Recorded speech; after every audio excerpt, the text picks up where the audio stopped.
ফ্যাসিবাদ নয়, 13 ফেব্রুয়ারি থেকে পরিবর্তন দেখতে চায় দেশের মানুষ। কুমিল্লার 14 গ্রামে 11 দলের নির্বাচনী জনসভায় এই মন্তব্য করেছেন জামায়াতের আমির ডাক্তার শফিকুর রহমান। চট্টগ্রাম বিভাগের নির্বাচনী প্রচারণার অংশ হিসেবে দ্বিতীয় দিনের মতো কুমিল্লার 14 গ্রামে চলছে বাংলাদেশ জামায়াতে ইসলামী সমর্থিত 11 দলীয় নির্বাচনী জনসভা। সভায় এনসিপির আহ্বায়ক নাহিদ ইসলাম বলেন, সরকার গঠন করলে প্রধান কাজ হবে জুলাই ও হাদি হত্যার বিচার করা। সকাল থেকে 14 গ্রামে পাইলট উচ্চ বিদ্যালয় মাঠে আসতে শুরু করেন নেতাকর্মীরা। তারা বলছেন, আগামীর বাংলাদেশ গড়ার জন্য সৎ যোগ্য প্রার্থী দেখে নির্বাচনে ভোট দিয়ে দেশকে বিশ্বের দরবারে তুলে ধরার এটাই মোক্ষম সময়। তাই দাড়িপাল্লা মার্কায় ভোট দিয়ে ফ্যাসিবাদ মুক্ত, আধিপত্যবাদ মুক্ত একটি বাংলাদেশ গড়ার জন্য সবাইকে এগিয়ে আসতে হবে।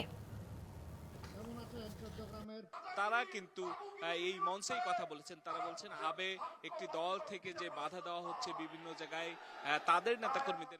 আমরা আর কোনো আধিপত্যবাদকে মানব না, আমরা আর কোনো ফ্যাসিবাদ দেখতে চাই না, আমরা আর কোনো দুর্নীতিগ্রস্ত সরকার এই দেশে দেখতে চাই না। আমরা একটি মানবিক বাংলাদেশ দেখতে চাই। সেই বাংলাদেশের আপনাদের দোয়া এবং ভালোবাসায় মহান আল্লাহ তাআলার ইচ্ছায় বিইজনিল্লাহ ইনশাআল্লাহ এই 11 দল আপনাদের পক্ষ হয়ে এই জাতি পরিচালনা করবে।